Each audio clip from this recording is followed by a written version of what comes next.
Meus amados irmãos, a paz do Senhor, com grata satisfação, sob a direção de Deus, com a sua oportunidade, estamos mais uma vez em mais um Preparando-se para a EBD.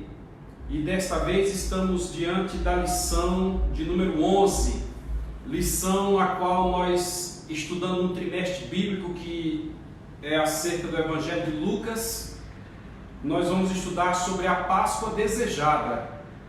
Uma lição, irmãos, que requer de nós uma atenção ímpar, porque ultimamente falar em Páscoa é traduzir em meios comerciais.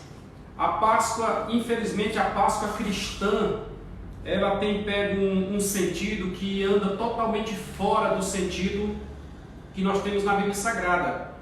Mas a lição deste domingo da Escola Dominical, Deus abençoe o Bispo Samuel Ferreira, que é o comentarista da nossa lição, ela vem nos trazer um aparato diferenciado, ela vem nos mostrar qual é o sentido para nós cristãos do que vem a ser a Páscoa do Senhor. Então você é nosso convidado para estar conosco estudando esta lição de número 11. E eu já peço a Deus que te abençoe, te dando discernimento e compreensão da palavra do Senhor. A lição de número... Este nosso trimestre, como já disse, é um trimestre bíblico que trata sobre Lucas, uma exposição bíblica e cristocêntrica do Evangelho, da misericórdia e do amor de Deus pela humanidade, através da vida e obra de Jesus, o Filho do Homem. Nós já passamos por 10 valiosíssimas lições, onde na lição 1 nós estudamos o Evangelho de Lucas, Lucas e seu Evangelho, estudamos a pessoa de Lucas, a sua origem, descobrimos que Lucas é um gentil, estudamos o Evangelho de Lucas, características que fundamentaram a escrita do Evangelho, que justificam. Estudamos na lição 2 o Espírito Santo em Lucas, que não é tão comentado assim, com a ênfase dada por Lucas em Mateus, no sinótico de Mateus, no sinótico de Marcos, mas Lucas, um gentil, dá uma ênfase extraordinária ao Espírito Santo. Na lição 2 nós estudamos Lucas, o Evangelho da alegria. Nós encontramos a alegria no céu, por uma alma que se converte, nós encontramos a alegria nos anjos, no nascimento de Jesus, nós encontramos a alegria em Maria, nós encontramos a alegria na mãe de João Batista, quando Maria se aproxima de Isabel, quando Maria se aproxima dela, nós encontramos Jesus dizendo que os discípulos deveriam se alegrar, não por demônios se submeter, mas pelos nomes está escrito nos céus. Então o Evangelho de Lucas ele registra a alegria. Na lição 4, o poder de Cristo sobre os demônios, porque muitos pensam que o poder de Jesus é limitado. Jesus é ilimitado, ele é Deus Todo-Poderoso. Então ele tem poder sobre os demônios, tem poder sobre Satanás, sobre Lúcifer. Alguns aí colocam um outdoor onde tem um quebra de braços entre Jesus e Satanás. Não existe esse quebra de braços. Jesus é Senhor e Satanás é criatura, Criador e criatura. Não tem essa discussão. Então nós aprendemos isso. A autoridade e o poder de Jesus demonstrado sobre a natureza, a autoridade e poder, natureza, homens, anjos, demônios. Jesus, na lição 5 nós estudamos isso. Na lição 6, o discípulo diligente, nós servos do Senhor, como devemos agir? Temos que agir com diligência. E aprendemos que aquele servo que só faz o que manda o seu Senhor não passa de um servo inútil. Nós estudamos isso na lição de número 6. Na lição 7 estudamos o valor do indivíduo, que o Senhor Jesus não preocupa-se com a coletividade. A coletividade será salva, inclusive existe predestinação para a coletividade. A igreja, coletividade, será salva. Esta está predestinada. Mas o indivíduo tem um livre-arbítrio. Ele pode escolher se entra na igreja ou se permanece no mundo. Então o Senhor tem um trabalhado especial, um tratado, um cuidado especial com o indivíduo. O Senhor foi lá conversar com Nicodemos, o Nicodemos veio conversar com o Senhor Jesus. Jesus conversou com a mulher samaritana e assim por diante. Ele tem um trabalhado individual com Zaqueu, mandou Zaqueu descer e assim por diante. Na lição de número 8, o dever de orar sempre. Pegamos uma base da explicação dada lá por Paulo na carta aos Tessalonicenses e aprendemos que devemos orar a todo instante. E Jesus mesmo nos deu um grande exemplo de oração, nos ensinou a orar, o que pedir, etc. Na lição de número 9, nós aprendemos sobre recebendo o reino de Deus como um menino. As nossas malícias não servem para a entrada no reino de Deus, tem que ser como uma criança. Nós estudamos acerca disso. Na lição passada, que foi a lição número 10, estudamos acerca do fim dos tempos. Aí os discípulos perguntam para Jesus, quando ocorrerão estas coisas, que Jesus falava do templo que não ficaria pedra sobre pedra, e se cumpriu nos dias em que Tito, o general Tito, invadiu Jerusalém, e os soldados tiraram pedra sobre pedra para tirar o ouro que escorreu ali entre as pedras. Inclusive tem uma teoria que dizem que foi dito aos soldados que os judeus construíram o templo usando como argamassa o ouro. Então tem essas teorias, mas de sorte que não ficou pedra sobre pedra que não fosse derribado, e esse templo vai ser construído, já está com material pronto para ser reconstruído. Então, que sinal, quando ocorrerão estas coisas, que sinais haverá da tua vinda e do fim do mundo, numa sequência lógica? A vinda de Jesus não é o fim do mundo, a vinda de Jesus é o arrebatamento da igreja. E quando ocorrerá o fim do mundo? Então, Jesus deu explicações acerca da sua vinda, reino contra reino, pai contra filho, nação contra nação, terremotos, etc. Vinda de Jesus. Aí agora ele traz outras explicações, mostrando que tudo aquilo é o princípio das dores, referindo-se à grande tribulação, pois fala-se da vinda do filho, dores de parto, do nascimento de um filho. Então nós aprendemos a este respeito na lição passada. Inclusive no YouTube você vai encontrar muito mais coisas a esse respeito. Nós terminamos o trimestre passado, inclusive, me parece que na lição de número 12, falando sobre este fim, lá no segundo trimestre de 2019. E hoje nós falaremos sobre a Páscoa desejada. A Páscoa desejada. Já está conosco aqui o irmão Edmilson Alves, a parte do seu irmão Edmilson. Já está conosco o pastor Carlos Júnior. Deus abençoe meu pastor, a paz do Senhor. E outros irmãos que nos acompanham. Os irmãos que estiverem acompanhando, façam um comentáriozinho, diga que está presente aí para nós podermos mandar um alô, tá bom? Deixa eu aproveitar para mandar um alô aqui para o irmão Alessandro, que sempre acompanha as nossas transmissões. Deixa eu mandar um alô aqui também para o irmão Tomé. Tomé sempre acompanha também. Deus abençoe a cada um dos irmãos. Pois bem, hoje falaremos sobre a Páscoa desejada.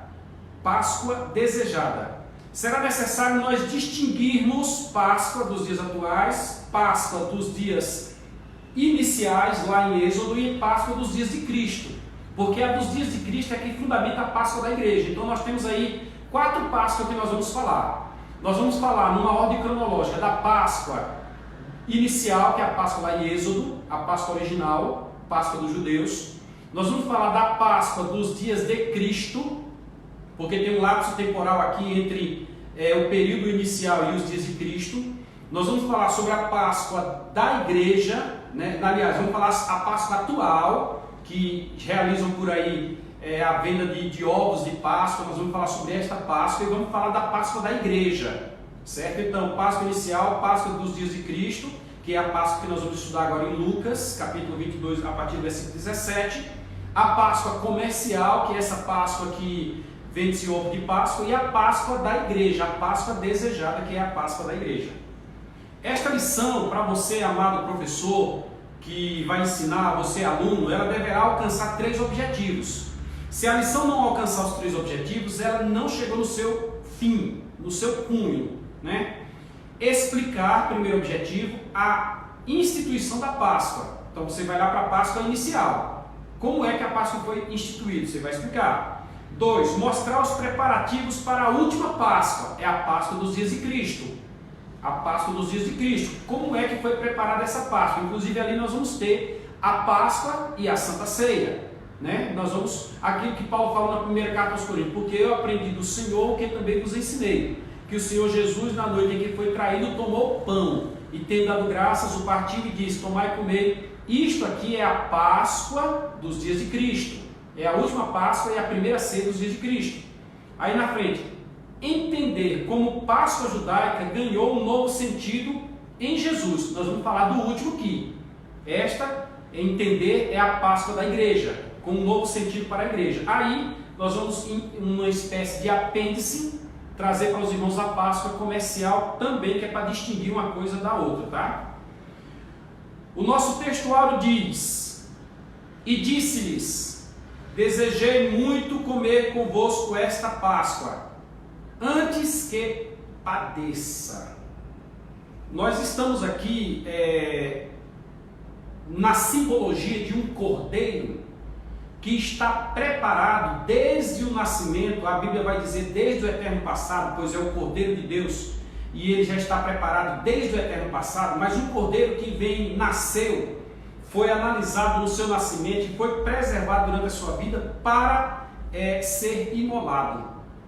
E este cordeiro sabia que haveria de padecer. Jesus sabia que haveria de padecer. Ele chegou a dizer que o Filho do Homem padecerá, que passará 3 dias no seio da terra, que depois ressuscitará. E todas as profecias apontavam para ele. Você tem inúmeras profecias no Antigo Testamento apontando para ele. Uma das últimas profecias é aquela de que ele na cruz tomaria vinagre, experimentaria vinagre. É uma das últimas profecias. Depois que essa profecia se cumpre, inclusive ele pediu vinagre. Ele disse: tenho sede, e deram-lhe vinagre para que esta profecia se cumprisse. Foi quando ele disse tetelestai, a profecia se cumpriu. Mas ele queria, antes deste padecimento, participar daquele momento com os seus 12 discípulos. E isto porque a realização daquela última Páscoa, que seria a primeira Santa Ceia, aponta para um momento futuro, para uma ceia que ocorrerá na eternidade. A Bíblia fala sobre isso, chamada de bodas do Cordeiro.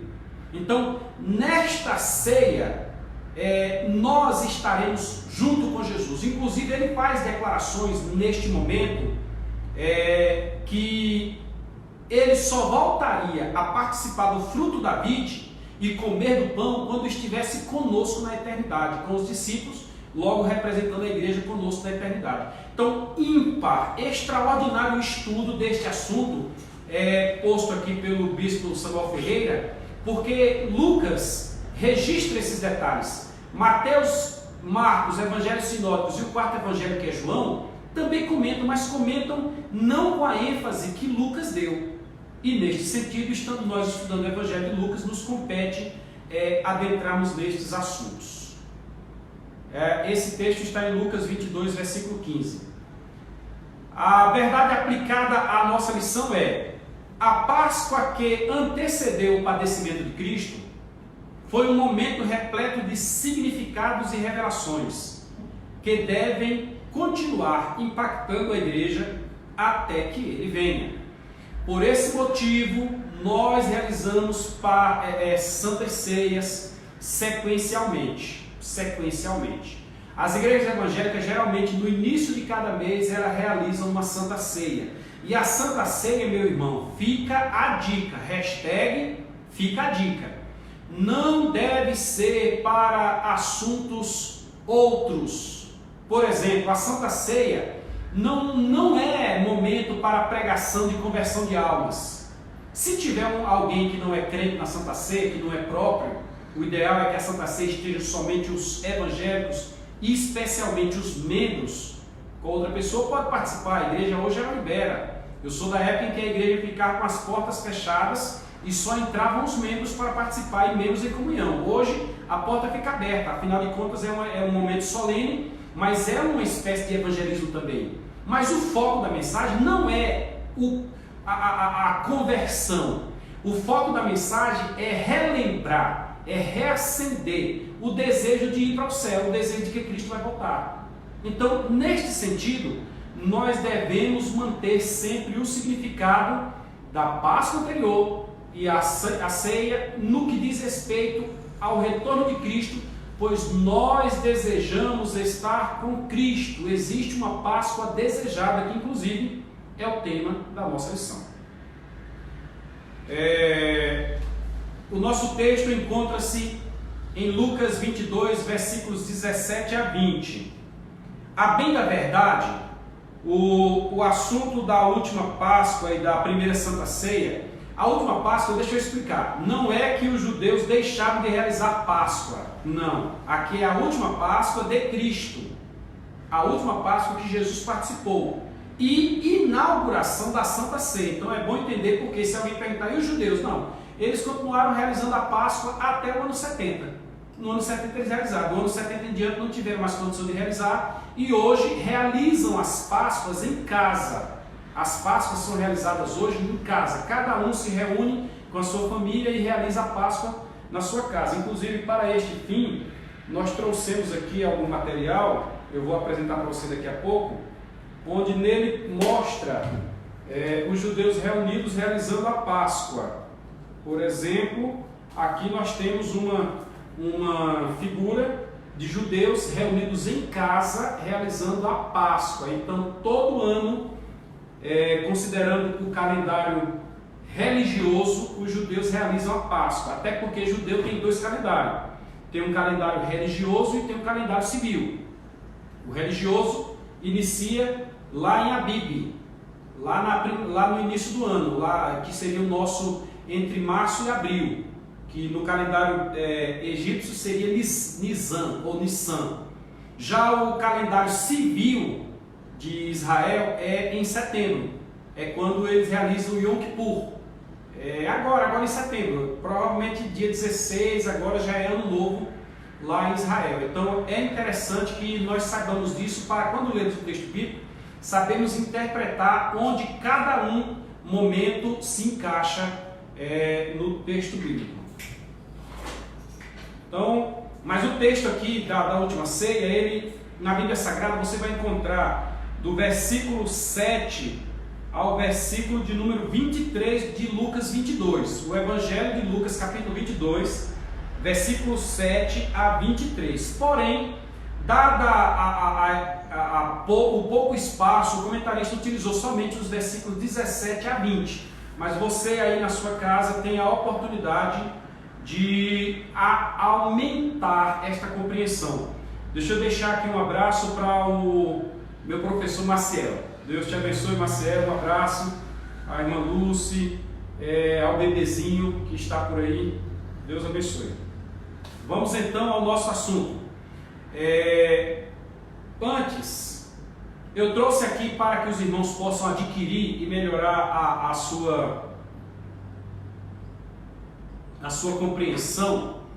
Eu trouxe aqui de William Coleman, Manual dos Tempos e Costumes Bíblicos. Este livro ele vai te orientar bastante sobre a forma como os judeus praticavam certos atos. Inclusive no curso de teologia, nós já veremos de estudar em poucos dias também maneiras e costumes. Muito bom este livro, eu te indico. Ele vai falar sobre a Páscoa. Eu trouxe aqui para você do curso de teologia do IBAD, Instituto Bíblico das Assembleias de Deus. Esse aqui é editado por Samuel Suana, Pentateuco. No Pentateuco você vai encontrar Êxodo, e em Êxodo você vai encontrar Páscoa, festas judaicas. Inclusive o pastor Josafá de Botirama, meu amigo, aqui eu deixo um abraço. Um dos seus primeiros livros que eu tive o privilégio de fazer uma correção, tem o título Pentecostes entre as principais festas judaicas. E no livro Pentecostes entre as principais festas judaicas você vai encontrar também a festa da Páscoa, que é uma das principais. Eu trouxe aqui para você a Harmonia dos Evangelhos.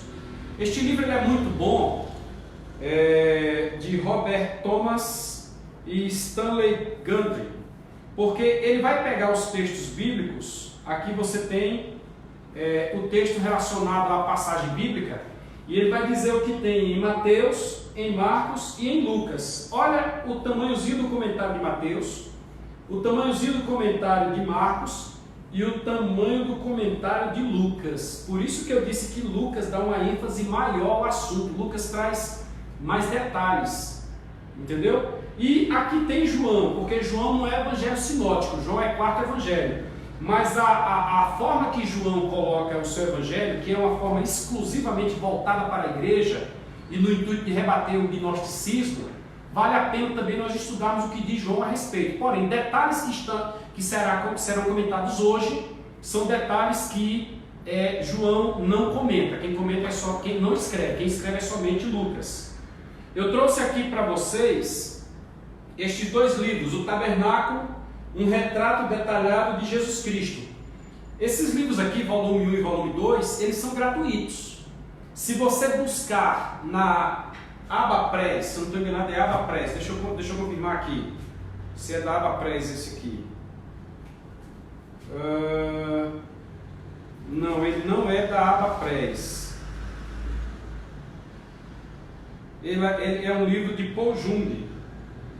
Interessante. Enquanto nós distribuímos folhetos aqui no Brasil, esse livro vem da Coreia do Sul. Vem da Coreia do Sul. Este livro aqui é distribuído gratuito. Isso é um meio que eles têm de evangelizar. Então não só este, tem este e vários outros. Quem interessar, me chama aí no privado depois e eu passo o endereço correto para você adquirir esses livros gratuitamente. E nele você vai encontrar a Páscoa. Você tem o tabernáculo, logo toda a realização das festas judaicas em volta do tabernáculo contém também a Páscoa e estão contidas nesse livro.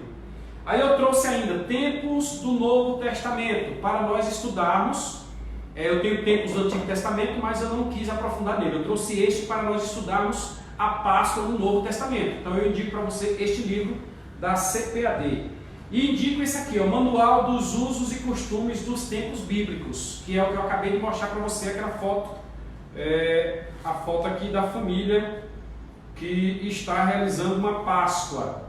A família que está realizando uma Páscoa. E tem outros locais aqui também onde tem outras marcações acerca da Páscoa, acerca dos pães asmos e coisas do gênero. Eu indico para você que a aquisição deste livro. Este aqui, por exemplo, quando eu comprei me custou R$ 75. Então talvez o preço não esteja tão diferente, dá para você adquirir um também. Na realidade, o professor de escola dominical e quem quer aprender a Bíblia não tendo livros, passa por certa dificuldade. Hoje estou usando a Bíblia do culto, e aqui está a nossa revista da Escola Bíblica Dominical, certo? Vamos então ao nosso assunto. Texto de referência, Lucas 22, 17 a 20. E, tomando o cálice e havendo dado graças, disse: tomai e repartiu entre vós, porque vos digo que já não beberei do fruto da vide até que venha o reino de Deus. E, tomando o pão e havendo dado graças, partiu e deu-lhe, dizendo: isto é o meu corpo, que por vós é dado. Fazei isto em memória de mim. Semelhantemente tomou o cálice depois da ceia, dizendo: este cálice é o novo testamento no meu sangue, que é derramado por vós. Este é o texto de base que nós vamos usar para a lição de hoje. Mas como disse, ele começa no versículo 7 e termina no versículo de número 23. Todas as semanas nós oramos com algum motivo. O nosso motivo desta semana é pela comunhão e unidade do corpo de Cristo. Infelizmente, a igreja, desde os seus primórdios, por ser formada de pessoas que são falhas, existe um certo partidarismo. Infelizmente. Na primeira carta aos Coríntios, nós vamos encontrar uma igreja dividida pelo menos em 4 partes. Uma parte de Apolo, uma parte de Pedro, uma parte de Cristo e uma parte de Paulo. 4 partes. A igreja precisa ter uma unidade. Nós somos vários membros em um só corpo. E a nossa oração é que haja esta unidade. Que alguém não pense que por não estar naquela função é inferior a outrem. Não. Todos precisam estar de acordo. Num ambiente como este, alguém precisa limpar o chão. Alguém precisa pagar a energia. Então, assim que é feito, todos temos posições no corpo de Cristo. E nossa oração é que o corpo de Cristo, que se reúne para a Santa Ceia, também viva em unidade. Nossa lição se divide em 3 pontos. O primeiro ponto fala a tradição pascual. Nós vamos comentar sobre a tradição pascual. O segundo ponto, momentos que antecedem a Páscoa, um pouquinho antes da Páscoa. Vamos falar aqui sobre a conversa com Judas, Cornélio, o centurião que o acompanhava, passou 24 horas acompanhando o fato. Ele começa desde o dia anterior, antes do sol se pôr, passa a noite com os seus batalhões aguardando para prender Jesus de madrugada, acompanha Jesus na prisão, acompanha Jesus perante Anás, Caifás, perante o Sinédrio, né, aquela simulação que o Sinédrio fez, a segunda reunião do Sinédrio, quando o dia amanheceu, perante Pôncio Pilatos, acompanha Jesus perante Herodes, depois sobre Pôncio Pilatos de novo, acompanha Jesus sendo condenado, acompanha Jesus na Via Crucis, quando ele vai para a cruz, acompanha Jesus na cruz, ele vê Jesus morrendo, ele vê a escuridão antes de Jesus morrer, do meio-dia até as 3 horas da tarde, ele acompanha as pedras pendendo e etc. E no final ele dá o veredito: verdadeiramente este era o Filho de Deus. Então nós vamos falar sobre tudo isso. E no terceiro ponto, a Páscoa desejada, que é aquela que nós aguardamos lá no céu com o nosso Senhor Jesus Cristo. Introdução. Trataremos sobre a Páscoa mais desejada de Jesus, que precedeu a sua morte. Jesus diz: muito desejei participar convosco. Relembraremos a sua instituição e como ganhou em Cristo um caráter diferenciado que impacta a igreja cristã e o mundo até hoje. Meu irmão, pensar na cruz de Cristo é pensar na salvação. Pensar na Santa Ceia, pensar no batismo, é pensar na declaração pública para os homens e para os anjos de que realmente largou o mundo e aceitou Jesus como Salvador. Pensar na Santa Ceia é pensar naquele momento glorioso em que nós estaremos com Cristo na eternidade. Isto é muito importante. Quando estudamos escatologia, pontos principais que ocorrerão pós-arrebatamento da igreja. O tribunal de Cristo, logo após o arrebatamento, Paulo escreve isso na primeira carta aos Tessalonicenses, capítulo 4, a partir do versículo 11, e bodas do Cordeiro. Pensar na Santa Ceia aqui é pensar na Santa Ceia no céu, nas bodas do Cordeiro. Então, isto impacta a nossa vida como cristãos.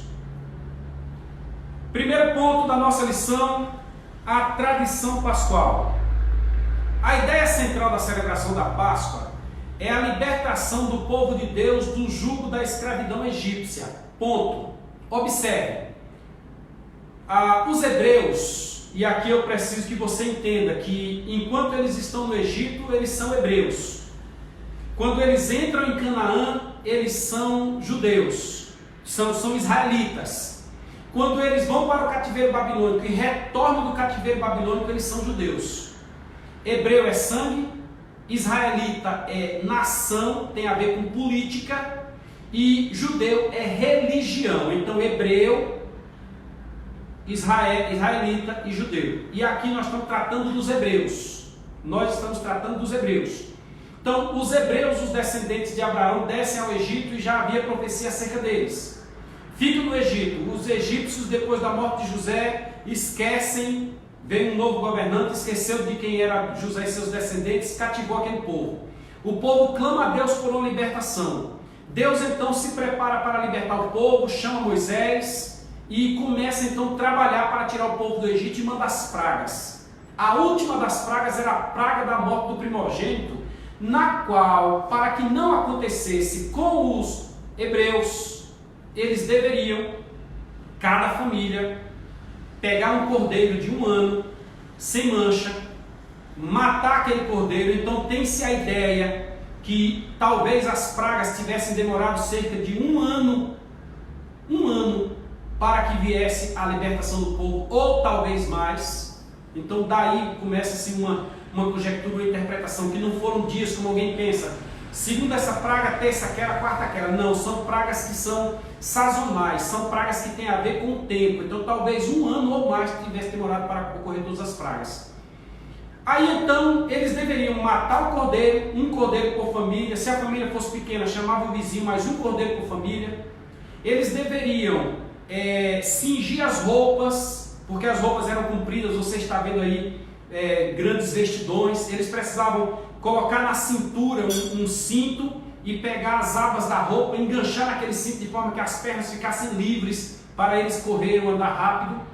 Deveriam então pegar aquele cordeiro, assar aquele cordeiro todo, para que fosse também consumido todo.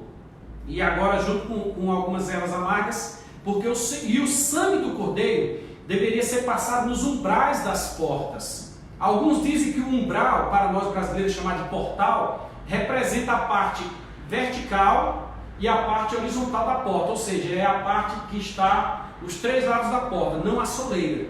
mas outros já interpretam que é somente as laterais. Seja como for, o sangue deveria constar na porta da casa de cada judeu. De sorte que, quando o anjo da morte viesse, ele não entraria na casa do judeu, do hebreu, melhor dizendo, desculpa, na casa do hebreu. De sorte que aquela casa onde não tivesse morreria, até o primogênito do animal morreria. É o que aconteceu. Morreram todos os outros primogênitos, especialmente os do Egito. Algum hebreu que não confiou certamente morreu também. E até dos animais também morreu o primogênito. De sorte que o Páscoa, que é o pechar, é o passar por cima, o anjo veio e passou por cima da casa, né, deu um up ali e não agiu naquela casa.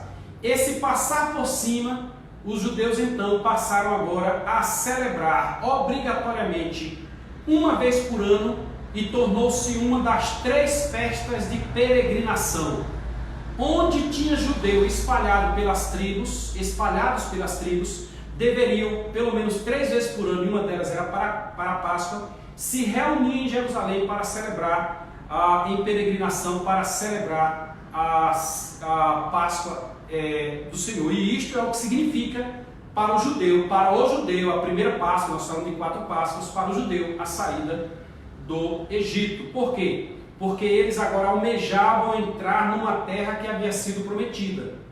A Páscoa dá aquele desejo, ou relembra aquela vontade, aquele desejo, ímpeto de ir para a terra prometida. Esta é a primeira parte. Vamos à frente. Item 1.1. A palavra Páscoa no hebraico é pazar ou pechar, que pode se referir ao sacrifício, à vítima animal ou à festa da Páscoa. Tanto faz. As palavras elas são ricas de sinônimos. A gente fala de carga semântica. Eu acho interessante que existe aquela pessoa orgulhosa. E quando você vai para o dialeto, um dos dialetos aqui do Brasil poderia ser o metida besta. Fulano é metida besta, num dialeto popular. E em outra região do país pode dizer que fulano é chola. Está todo cheio. Então a palavra ela é rica. Neste sentido, Páscoa ela pode ter vários significados, mas todos voltados para aquele momento. O momento em que o sangue era passado no umbral da porta para que o anjo da morte passasse por cima. Para nós que estamos alguns milhares de anos distante desse momento, talvez 3.000 e tantos anos, eu não parei para calcular, me parece 3.500, pode parecer assim um tanto fantasioso, mas para quem viveu aquele momento e ficou registrado nas páginas da Bíblia Sagrada, aquele momento foi ímpar e, como dizem alguns por aí, forte, né? A Páscoa era comemorada com pães asmos. Pães asmos eram pães sem fermentos, ou seja, pães que não contêm fermento, e também dela fazia parte um cordeiro por família. Os pães asmos eram celebrados durante 7 dias. 7 dias era o período dos pães asmos.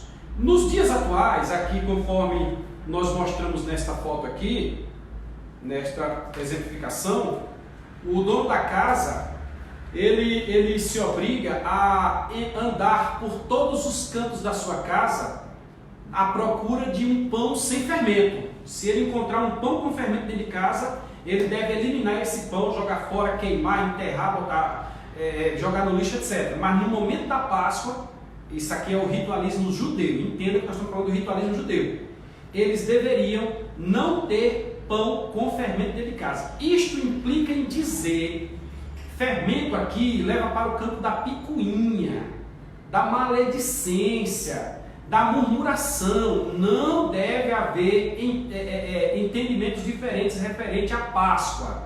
Referente às coisas do Senhor, deve haver uma unidade. Todo fermento deve ser afastado, senão não tem como realizar uma Páscoa correta. Isto é o que queria dizer a questão do pão sem fermento. Vamos à frente.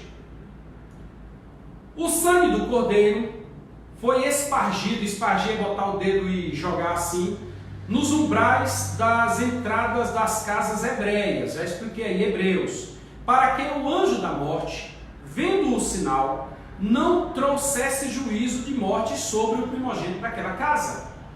Aqui foi passado lá, mas a expressão espargir é uma expressão de jogar. Nós temos aí alguns ritualismos, especialmente o ritualismo católico, em que eles pegam um objeto e colocam na água e joga. Aquilo ali também é espargir, mas não é o foco aqui não é o espargir bíblico não.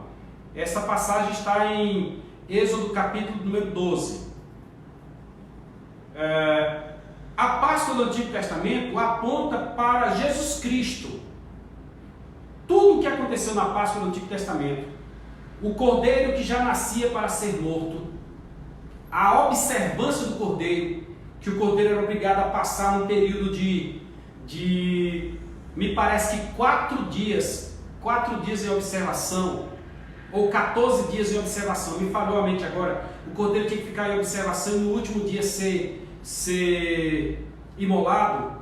Aconteceu mesmo com Cristo, desde o seu nascimento já foi preparado para a sua morte, tudo a seu respeito se cumpriu e ele esteve sendo observado durante o dia inteiro. Tem um período de tempo ali que, se nós compararmos, dá semelhante.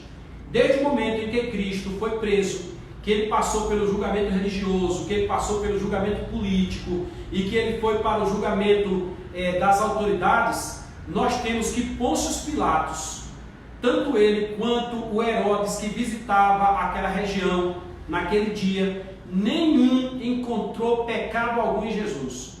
O Pôncio Pilatos, por exemplo, ele chega a sair diante da multidão, pois era uma questão política. Os religiosos e o pessoal da política lá do Sinédrio queriam que Jesus fosse crucificado, porque ele era uma ameaça tanto para Roma como uma ameaça para o sistema religioso, né? Aí nessa constância eles levaram a Pôncio Pilatos ia lá, conversava com ele e dizia, mas não tem culpa. Voltava para o povo e dizia, sim, vocês querem que faça o quê? Ele não é culpado, ele não tem culpa nenhuma. Até quando criaram um meio para tentar fazer com que o Pôncio Pilatos, fazer com que a população soltasse Jesus. Quando ele coloca Jesus e coloca Barrabás, ele pegou o puro e colocou diante do pior homem que tinha. Pegou os dois, ele comparou com o pior homem que tinha. Pegou os dois, colocou diante da população, e a população, instigada pelos religiosos, muito cuidado com o fator religiosidade. Tem muita gente querendo cumprir aquele ritualismo ali, só pelo mero ritualismo, sem entender a essência. São situações que tem hora que nos deixam abismados. Não, tem que fazer isso porque tem que fazer isso. E não entende o fim. Naquele momento, infelizmente, os religiosos, ou seja, os judeus, que agora é uma questão de religião, os judeus, que Israel não era mais nação, Israel voltou a ser nação agora depois da Segunda Grande Guerra Mundial, em 1948, foi quando Israel voltou a ser nação. Então eles instigaram a população e a população disse, crucifica Cristo, solta Barrabás. É quando Pôncio Pilatos diz, olha, eu lavo as minhas mãos. Aí eles gritaram, que o seu sangue caia sobre nós e sobre os nossos filhos. Eu tenho um livro muito bom que eu ganhei de presente de um irmão há mais de 15 anos, cujo título é O Custo de uma Expressão Impensada. Leia este livro, veja o que os judeus passaram naquele período, o que passaram no ano 70, o que passaram sob a Inquisição, né? Também outro livro que eu indico, a Inquisição, os instrumentos de tortura da Idade Média. Veja o que os judeus passaram há cerca de quase 100 anos, quando houve o Holocausto, quando Hitler matou em Auschwitz mais de 6 milhões de judeus. E aí você vai entender o custo de uma expressão impensada. De sorte que Cristo é o Cordeiro de Deus. Quando João Batista está lá pregando e Jesus vem para ser batizado, João Batista aponta e diz, eis o Cordeiro de Deus, o que tira o pecado do mundo. Então, Jesus Cristo é este Cordeiro. Glorificado seja o seu santo nome. No item 1.2 da lição, nós temos seu objetivo ao longo das gerações, o objetivo da Páscoa. O objetivo central da celebração da Páscoa, ano após ano, era o não esquecimento da libertação efetuada por Deus. Olha bem, a Páscoa era para lembrar que Deus os tirou do Egito com mão forte, com o braço estendido. Se você abrir a sua Bíblia no Salmo de número 136, se não me falha a memória, deixa eu conferir aqui, deixa eu ver se é o Salmo 136. ou é o Salmo 126? Só um instantinho, por favor. Salmos de número 136 ou 137. Espera um pouquinho aí.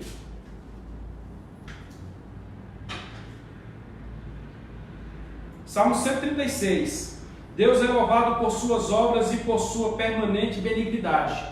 O Salmo 136 é aquele que diz: louvar o Senhor porque Ele é bom, porque a sua benignidade é para sempre.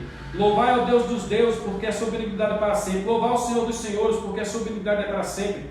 Aquele que só faz maravilhas, porque a sua benignidade é para sempre. Fazer maravilhas aqui é abrir o mar, é parar o sol, é fazer sair água de pedra. Isso é maravilha, é aquilo que altera a ordem natural das coisas. Aquele que com entendimento fez os céus, porque a sua benignidade é para sempre. Aquele que estendeu a terra sobre as águas, porque a sua benignidade é para sempre. Aquele que fez os grandes luminares, e vai lá na frente diz assim, versículo 10, aquele que feriu o Egito nos seus primogênitos, porque a sua benignidade é para sempre.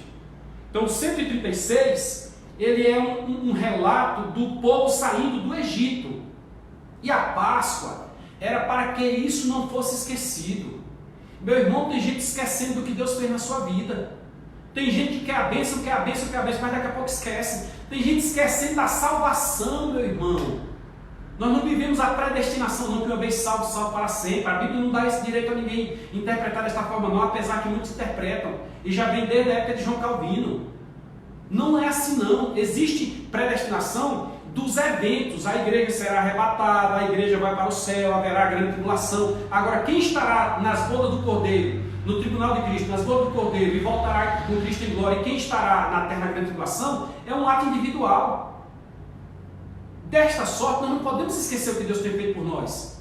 Precisamos sempre estar lembrando para cada dia os pecados que sempre estão conosco. E Paulo diz que o bem que ele quer fazer não faz, mas o mal que ele não quer fazer, isso é que ele faz. Nós possamos a todos os dias mortificar a carne pelo Espírito, entendeu? Por isso que a necessidade dos judeus naquela época de celebrarem a Páscoa, para que o povo lembrasse que foram libertados por Deus. Foi Deus que libertou.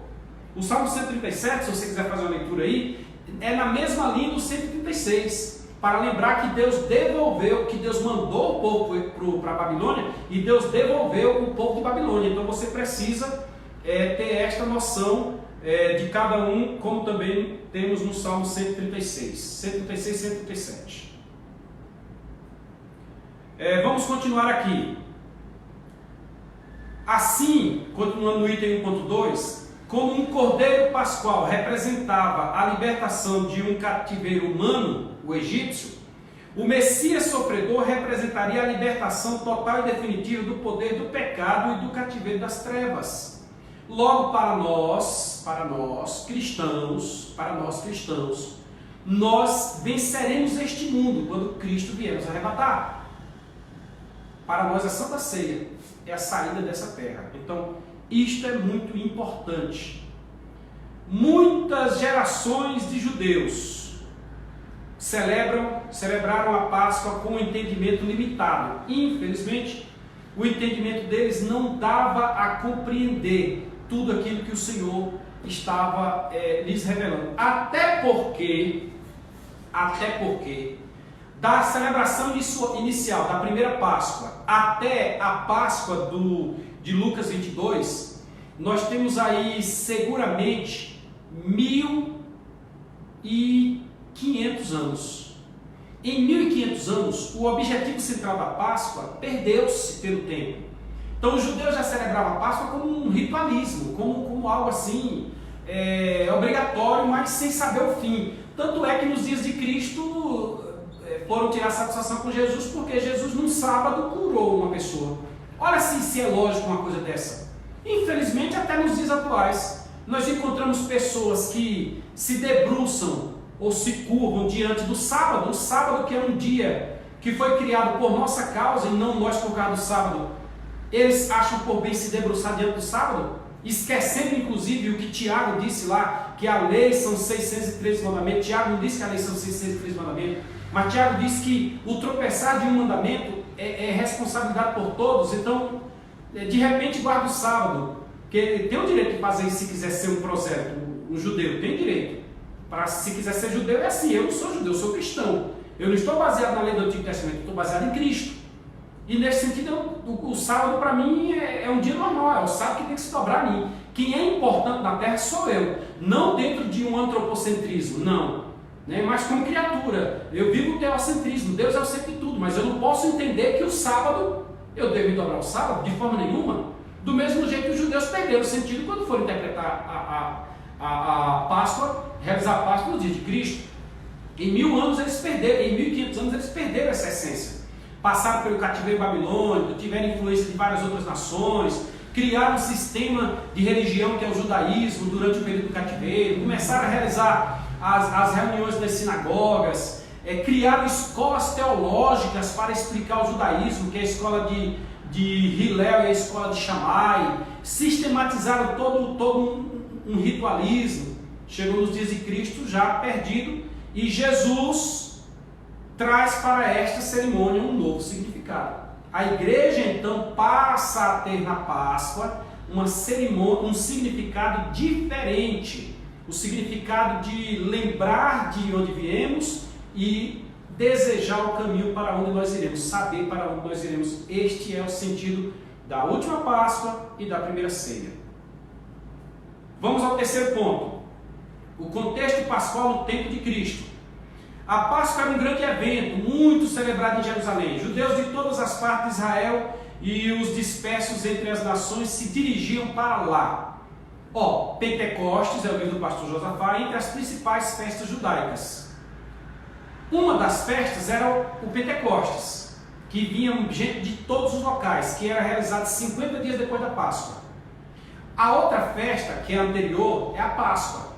Nesta daí, todo mundo deveria vir também. E atrelado à festa da Páscoa, assim, praticamente no mesmo dia da Páscoa, estava a festa das primícias.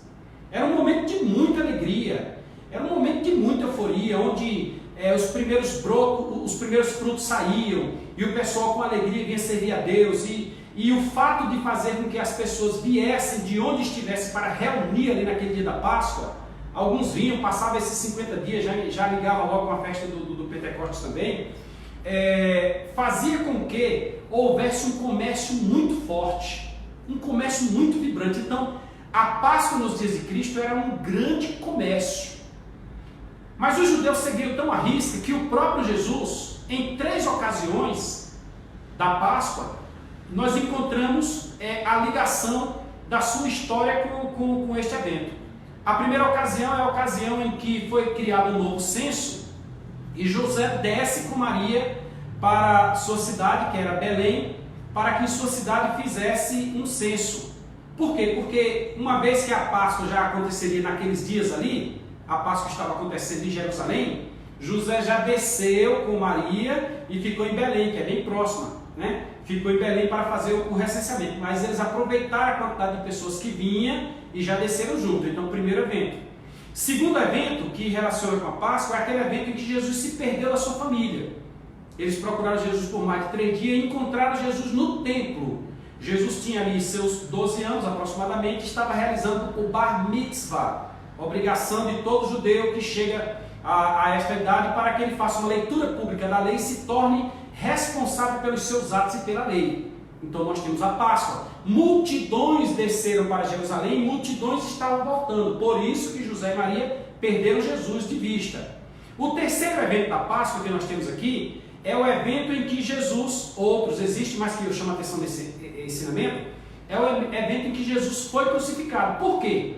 Porque tinha muita gente na cidade. E é tão de um jeito que no dia anterior eles se programaram, criaram todo aquele esquema, reuniram-se com Judas, eu já falei do centurião que acompanhou tudo ali, e eles tinham medo de atacar Jesus naquele momento, de prender Jesus, porque a multidão poderia entrar em ação. Então o que eles fizeram? Eles aproveitaram o momento em que a multidão estava dormindo.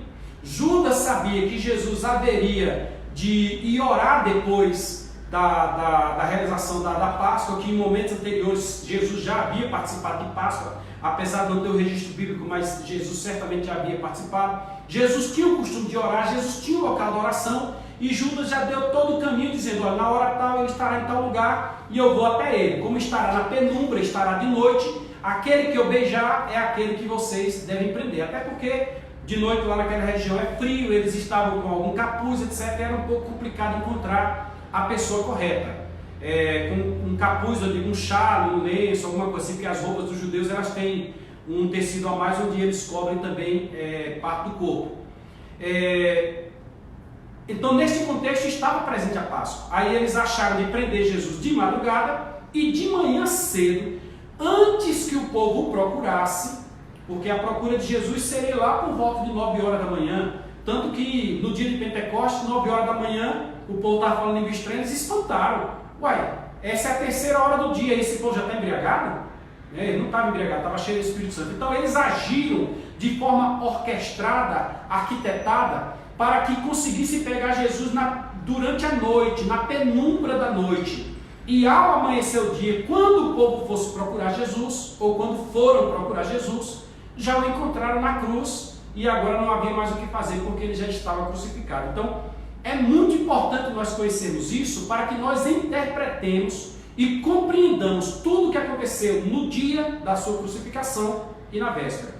Os judeus almejavam celebrar a Páscoa em Jerusalém, nem que fosse uma única vez na vida, né? Era o contexto em que Jesus vivia. Ponto 2. Momentos que anteciparam a Páscoa. Veremos neste tópico como foi efetuada a prisão de Jesus, sua tranquilidade e os preparativos para a última Páscoa. Esta foto que vocês estão vendo aí é a foto tradicional do cenáculo, do local onde provavelmente aconteceu a última Páscoa e ceia, e o mesmo local onde os discípulos foram cheios do Espírito Santo. Os cerca de 120 irmãos foram cheios do Espírito Santo nesse local. Tradicionalmente, né? A crítica que nós fazemos é que nós não estávamos lá, então precisamos aceitar aquilo que que os livros nos relatam. Uma maneira de prender Jesus. E aí, como prender Jesus? Eles não sabiam que eles estavam cumprindo o que diz na Bíblia. Mas e aí, como prendê-lo? Fazer o que para prendê-lo? Acontece que ele vai celebrar a Páscoa e nós vamos tomar um meio de madrugada, prenderemos ele. Foi o que eles pensaram. Os chefes dos sacerdotes e os escribas pensavam continuamente numa maneira de prender Jesus. Vocês vão encontrar lá que eles buscavam sempre meios. Tentaram prender Jesus durante o dia, mas a multidão era grande. Jesus simplesmente saiu caminhando no meio deles. Alguém essa semana me perguntou semana passada, se por acaso naquele momento Jesus teria ficado invisível, né? A pessoa tem umas teorias aí, e se teria ficado invisível e passado e eles não viram. Não, Jesus não ficou invisível não. Jesus simplesmente, com a autoridade que tinha, sabendo que não haveria de ser preso, eles não prenderiam daquela forma, Jesus moveu-se do seu lugar e saiu do meio deles e foi embora. Foi somente isso que aconteceu. Como prendê-lo era um dilema entre eles. Aí confabularam, eles têm aquela questão de Judas, vem conversar com eles. Isso acontece muito no meio da política. Pega alguém que está próximo ali, que está junto, e Judas era o tesoureiro, então Judas tinha acesso, estava próximo ali, tinha acesso às ofertas que recebia e tal. Judas era especial, tanto que comer na mesa e pegar o bocado do mesmo pão e receber da mão do chefe da casa era um privilégio. Judas estava pegando o bocado junto com Jesus no mesmo pão. Estava João de um lado, provavelmente Judas do outro lado. Então Jesus, João, Judas na ceia e aí por diante. Então Judas era uma pessoa importante. Então chavecaram Judas cedeu e eles então preparam um meio para prender Jesus de forma que a multidão não fosse alvoroçada e nem atrapalhasse. Entrou em cena Satanás, porém Satanás em Judas. Satanás encheu o coração de Judas. Surge então inesperadamente o benefício da traição de Judas Iscariotes. Judas traiu Jesus pelas 30 moedas, como já estava profetizado lá na Bíblia Sagrada. Pediu-lhes dinheiro e eles concordaram. Não, te daremos o dinheiro. Eu acho incrível aqui a forma da realização do ritualismo, né? O dinheiro que eles deram a Judas era dinheiro que veio do cofre do templo, provavelmente.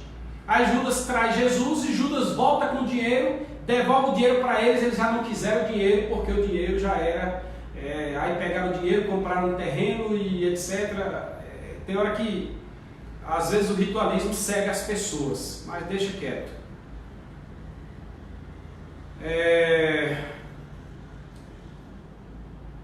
Jesus ensinando no templo. Aí nós precisamos lembrar que Jesus teve dois momentos. Ele sempre estava no templo, mas ele teve dois momentos em que ele faz a purificação do templo. E aqui ele estava ensinando no templo. As autoridades religiosas tentavam prendê-lo, mas não conseguiam. Jesus estava no meio da multidão e também não conseguiu prendê-lo. Vamos à frente.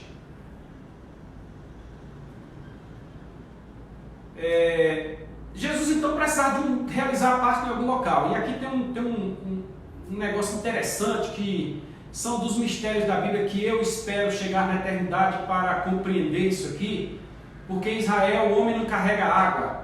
O homem não sai no meio da rua não é comum o homem carregar água em Israel. Mas aqui nós temos um homem que carrega água.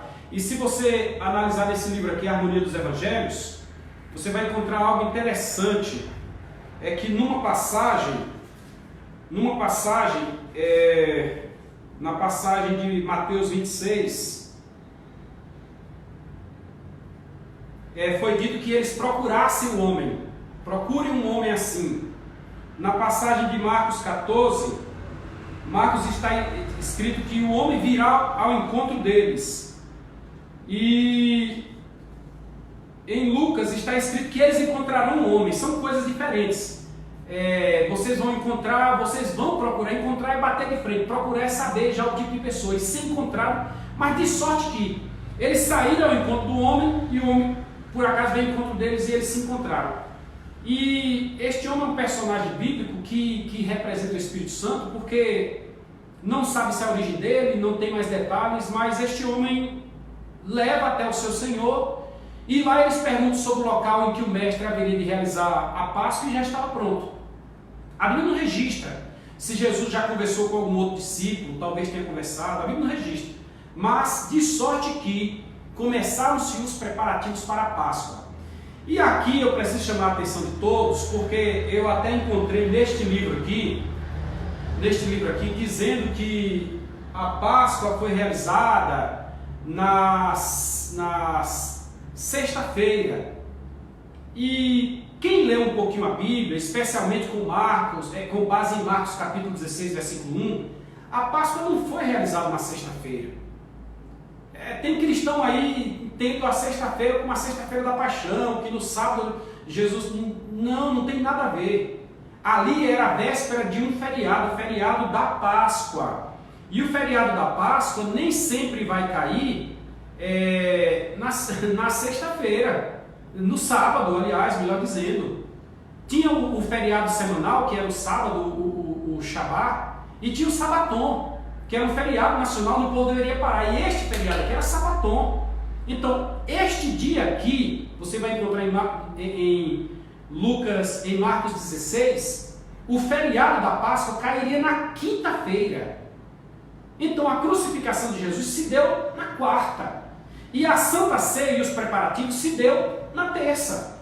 Os preparativos na terça, a ceia realizada à noite. Na quarta, Jesus vai preso, na madrugadinha vai preso, condenado, julgado, condenado, crucificado, morto, sepultado. Na quinta era a Páscoa, que era um feriado. Na sexta, leia Marcos 16, versos 1 e 2. Na sexta, as mulheres foram comprar unguento, porque ele foi enterrado na quarta, rápido, que não deu tempo de preparar o seu corpo, porque na quinta já era feriado. Então na sexta elas saem bem cedinho e compram unguento. Só que judeu só negocia com o sol clareando. Não existe negócio de madrugada. Então bem cedinho é o sol clareando. Aí elas compram na sexta-feira, descansam no sábado, que é o sábado semanal, e no domingo, muito de manhã cedo, antes que o sol nascesse. Preste atenção nesses detalhes. Elas foram ao sepulcro, o sepulcro estava aberto. Ou seja, Jesus passou 3 dias no centro da terra. Jesus passou quinta, sexta e sábado. No domingo ele estava ressuscitado. Entendeu? Jesus não foi morto, não morreu na sexta-feira. Ele morreu na quarta. Ele foi crucificado na quarta. Então, para nós cristãos é muito importante isso aí. Todos os preparativos foram feitos e Jesus foi crucificado na quarta-feira. Terceiro ponto. A Páscoa desejada. A última Páscoa do Senhor com seus discípulos foi a mais desejada por ele. por entender, por preceder o seu sacrifício na cruz e ganhar um sentido novo e mais completo. Aqui eu chamo a atenção dos irmãos que está escrito que foi cantado um hino. Este hino que foi cantado não é hino voltado para a Páscoa, porque foi no final. Eles cantaram o hino e ao cantar o hino já foram para orar, já foram para o Monte das Oliveiras orar. Aqui percebam os irmãos que Jesus sim realiza a Páscoa. Jesus realiza a Páscoa. A Páscoa estava pronta, do jeito que eles realizavam.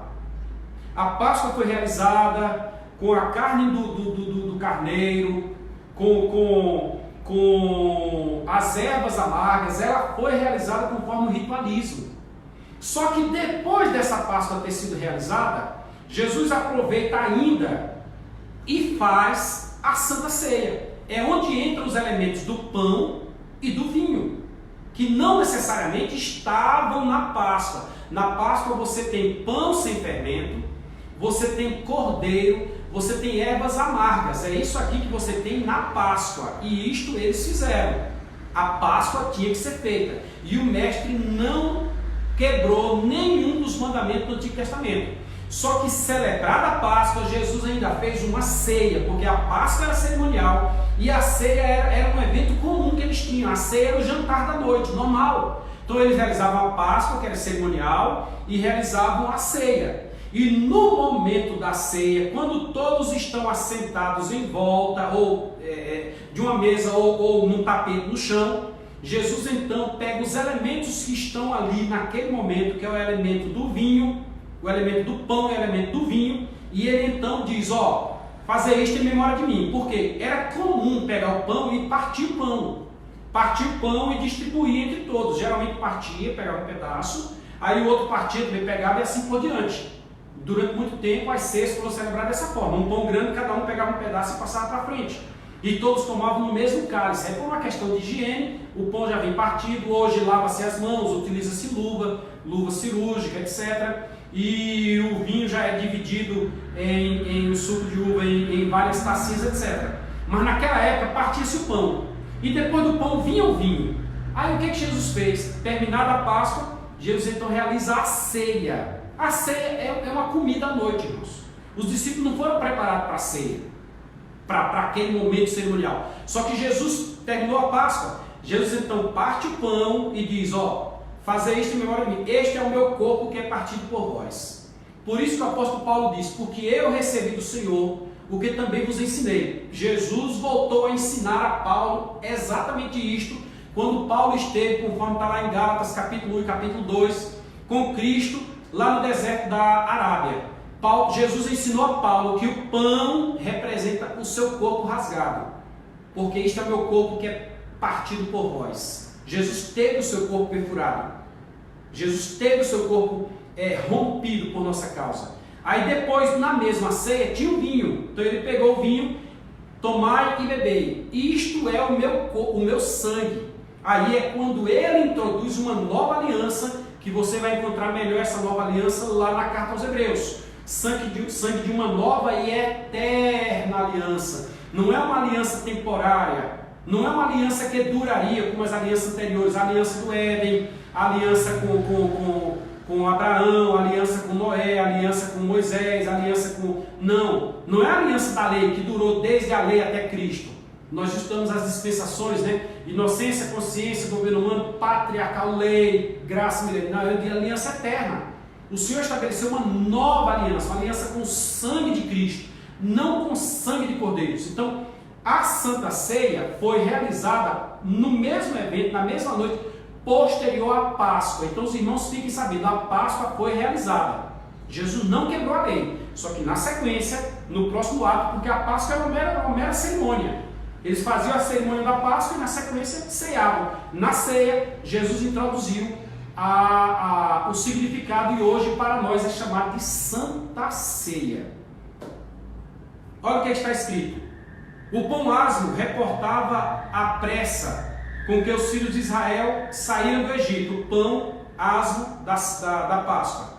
Agora, Jesus diz desse pão: isto é o meu corpo que é partido por vós. Fazer que por vós é dado. Fazer isto em memória de mim. Então, passa a ter agora um novo significado, o significado do pão. Vamos à frente. Lucas 22, verso 19. Agora o significado do vinho. O próprio Senhor estabeleceu o significado do cálice. É o novo testamento do meu sangue. Este cálice não estava presente na Páscoa. Escuta o que eu estou dizendo. O cálice não estava presente na Páscoa. Na Páscoa tinha cordeiro, tinha pães asmos e tinham ervas amargas na Páscoa. Cordeiro assado, pães asmos e ervas amargas. O pão vem para a ceia. Na ceia tem vinho, era comum, se alimentavam tendo vinho. Aí Jesus aproveita o pão e aproveita o vinho e diz que o vinho representa o signo ou significado de um novo testamento, de uma nova aliança. Jesus faz associação entre o vinho e o seu sangue que seria derramado, estabelecendo um novo conceito. Então, é neste sentido aí. Vamos à frente. Um abraço, irmão Rafael. Pai do Senhor, Deus te abençoe. Tânia Brandão, Pai do Senhor, felicidades aí na eleição do Conselho Tutelar. Viu? Deus te abençoe. Conheço Tânia desde a infância e digo para quem está na região aí que Tânia seria uma boa conselheira ou será uma boa conselheira tutelar. Parabéns aos irmãos que escolheram Tânia como conselheira. Deus te abençoe, Tânia. Que sempre dê fruto para a obra do Senhor, viu? Que o Conselho Tutelar, a tua eleição sirva para você abençoar a igreja onde você congrega, tá? Vamos à frente aqui. No item 3.3, a honra e a responsabilidade de participar da ceia. Então agora nós aproximamos de nós cristãos. Deixa eu já fazer uma crítica aqui, que eu disse que ia falar de 4 Páscoas. A Páscoa que estão comentando por aí, a Páscoa comercial, ela não tem nada a ver, nem com a Páscoa principal, primeira lá de Êxodo, nem com a Páscoa de Cristo e nem com a Páscoa e nem com a ceia que a igreja realiza hoje. Esta daí é somente uma tentativa. Eu tenho um livro que diz lições da história que não podemos esquecer. Diziam lá atrás que cristianizaram o paganismo, quando misturaram ali práticas pagãs e práticas cristãs. Na realidade, o Abraão de Almeida diz que paganizaram o cristianismo. Então, esta Páscoa que realizam aí é um meio de comércio. Coelho não põe ovo e Páscoa não tem nada e coelho não tem nada a ver com Páscoa. Páscoa tem cordeiro. Então, nada de nada, neca de pitibiriba, tá bom? Realizem esse negócio de vocês, mas não tentem levar para o âmbito religioso não, porque não tem nada a ver. Se alguém está tentando levar, fique sabendo que você está paganizando o cristianismo. O cristianismo tem nada a ver com isso aí. Vamos voltar para cá. É uma honra para nós cristãos participarmos da Santa Ceia. Páscoa não existe para nós. Nós participamos de ceia. A ceia é um memorial no qual nós todos os meses lembramos do sacrifício de Cristo por nós, da nossa salvação e a nossa ida para a eternidade. Nós devemos desejar a eternidade. E Paulo diz na primeira carta aos Tessalonicenses, no capítulo 4, a partir do versículo 11, me parece que lá no verso 23, se não para a memória, não sei se é o verso 23, mas é o último verso do capítulo 4, que devemos consolar uns aos outros com essas palavras. Então, meu irmão, toda a luta que você está passando, breve, ela ficará para trás, porque nós estaremos participando da grande ceia com o Senhor lá na eternidade. Console o teu coração. É possível que os discípulos não compreenderam plenamente o que significava a participação daquela celebração repleta de significados. Foi por isso que Paulo depois teve que escrever para a igreja, e é por isso que existem as cartas, né? Hoje, com a Bíblia e o Espírito Santo em nós, temos discernido o significado da ceia do Senhor? É uma pergunta bem crítica. Conclusão. Então, que Deus te abençoe e que esta aula tenha servido para a tua compreensão. Cristo é a nossa Páscoa. Assim, na nova aliança, a igreja tem o dever de celebrar a ceia do Senhor, que substituiu a Páscoa. Primeira carta aos Coríntios, capítulo 11, versículo 23. Quero deixar uma dica para aqueles amigos, irmãos evangélicos que às vezes nas suas festas querem fazer ritualismos judaicos. Se você quiser ser um judeu, quiser ser um prosélito, é um direito seu. Mas se você também quiser fazer parte da igreja do Senhor e participar da novidade de vida que Deus criou para a sua igreja, também é direito seu. Nós não precisamos mais viver aquele ritualismo antigo, tá bom? Mas é uma escolha sua. Deus te abençoe. Participar da Páscoa até que Ele venha e nos conduza à participação nas bodas do Cordeiro. Amém? Que Deus te abençoe, que esta lição tenha servido para o teu enriquecimento. Compartilhe. Daqui a pouco ela estará no YouTube. Vá lá, dê um ok. Passe para irmãos, para o professor de escola dominical e estamos à disposição para as críticas, para os comentários, tá bom? Deus abençoe. Até a próxima aula. A paz do Senhor.